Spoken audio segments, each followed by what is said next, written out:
Hi everyone, it's Mark again. I'm the founder and director of the Arts and Culture Network.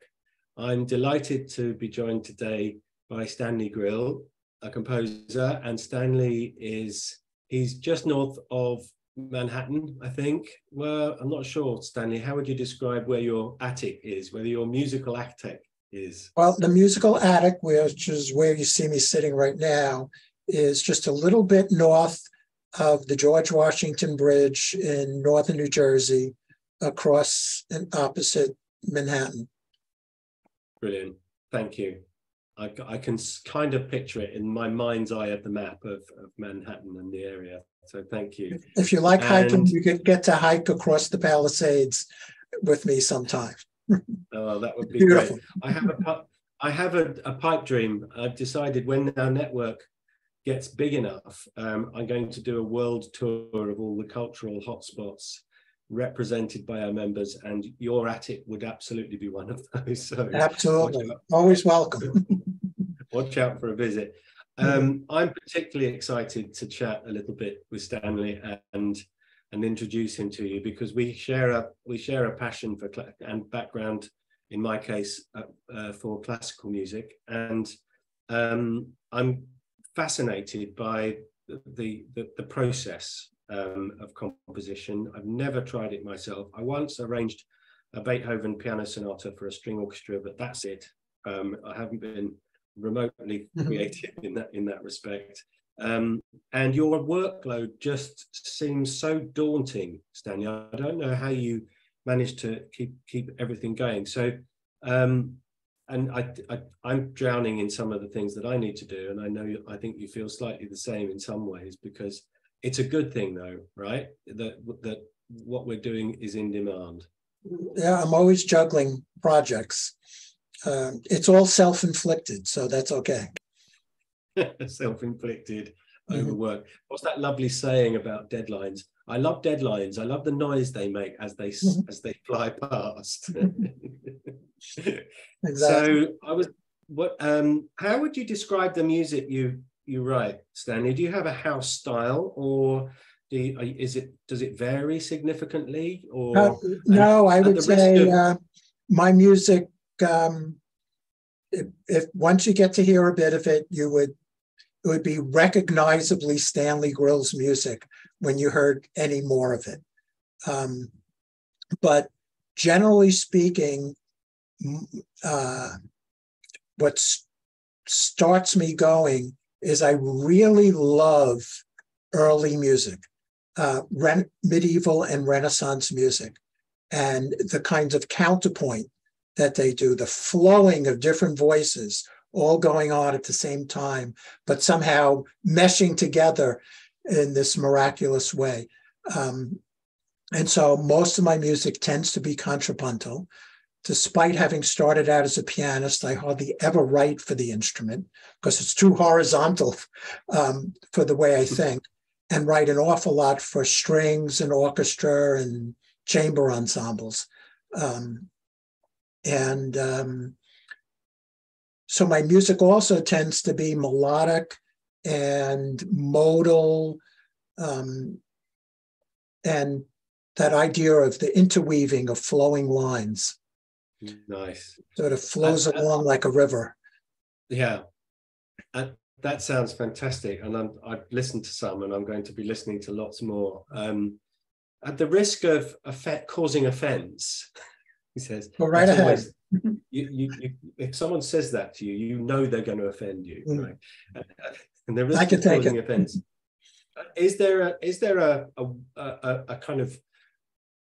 a composer who you've been compared to by commentators and critics?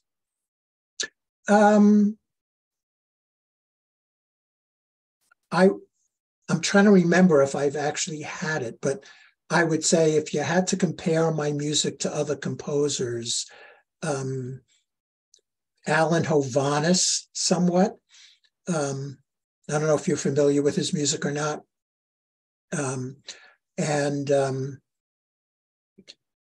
I would say I'm influenced somewhat by some of the English composers, like Vaughan Williams, who is a particular Mm-hmm. friend of mine, Yeah. who has the same, influence himself of Renaissance music in a lot of his music, Yeah.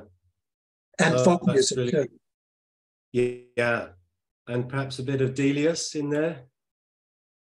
English composer Delius, or is he a bit too? A little more on the short? romantic side than me. And the other thing about my music is, and I'm not sure, I could pin down why, I suppose, is you probably wouldn't mistake it for anything other than American music. Right. Okay. That's fascinating. And I imagine also the comparisons kind of depend on the inspiration and the subject matter, because I know you've written quite a lot recently since the invasion of Ukraine. And there was a project you mentioned, the Ukrainian Music Project. Right. Could you tell us a bit more about that? So right after, a lot of my music is just influenced by world events. They're on my mind a lot, and I wind up feeling helpless because, as an individual, you can't do anything about it. But I write music so I can, as my way of dealing with it. And when Russia invaded Ukraine, I said, my God, we're back in World War II era. I never thought I'd see that in my lifetime again. You mean we didn't learn in 1945 not to do this anymore? So I started writing music. And the first thing I did was set a poem by Taras Shevchenko, who is Ukraine's most renowned poet, called Testament, in which he basically says, when I die, bury me on a hillside overlooking the Dnipro River, but my soul will remain there until the last invader is kicked out of Ukraine and their blood flows through the river. And then my soul can go free, is basically what his poem says. So yeah. I set that for orchestra and baritone voice in Ukrainian, I might add, which was an interesting project for me. And this group, the Ukrainian Music Project, who coordinates Ukrainian musicians around the world in what's now become a Ukrainian diaspora, who are recording it virtually in their own homes, doing the parts. It's for the usual woodwinds, strings, timpani, and baritone solo. And they're in the midst of recording that and then combining them all and editing that into a video performance, which I've yet to see, but hope to see by the end of the month. That's great. I can't wait for that as well. So we spoke about this briefly earlier, but we've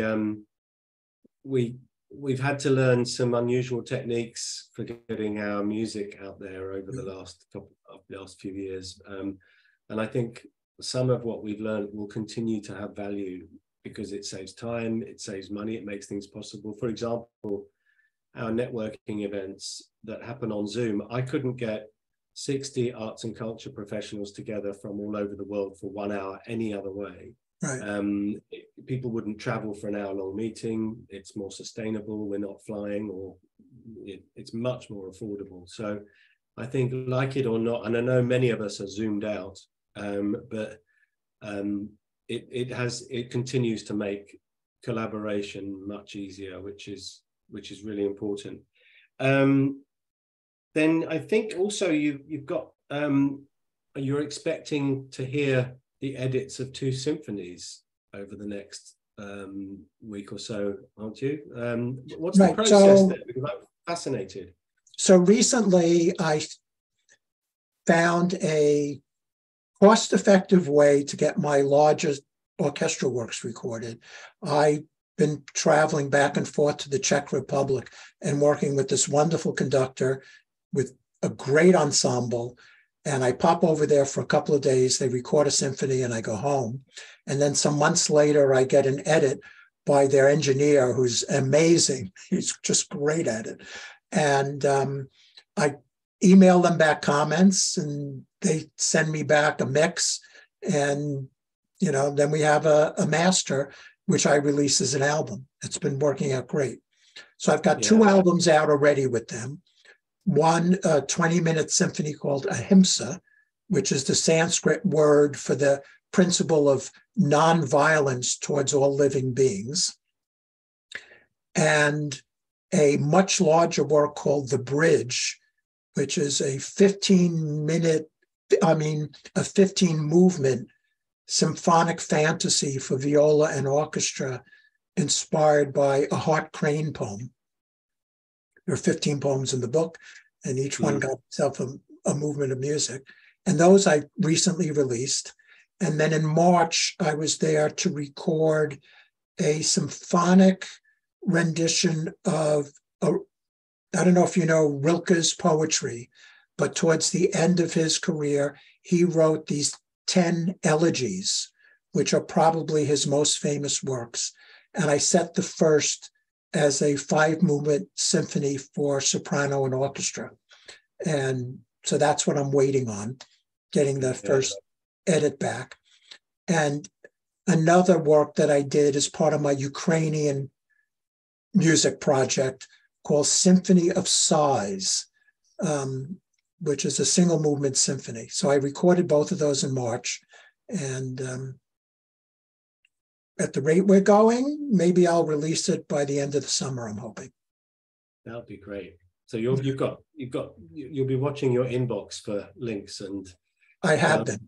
I'm waiting to download. Exactly. Yeah. Listen, Stanley, this has been a delight. Thank you for joining me for a quick hello from your attic in New Jersey, and I'm in my small house on the River Crouch in Hullbridge in Essex. If anybody wants that, I should point out, I nearly did this. I might yet do this. If you give me your zip code and address, I'm going to stand outside your house on Google Earth. And oh, absolutely. Feel free. wave through the window. My wife accuses me of stalking people, but I think it's fun. I just want to see where you are. So that would be great fun. Thank you so much for being one of our members. I'll make sure that wherever this appears, there'll be links to various resources about you and your work. And I'm looking forward to our other conversations, which will be, we'll do the arts and culture hot top 10, which will be great fun. That will be fun. And the distance game. But in the meantime, again, thank you so much, Stanley. My pleasure.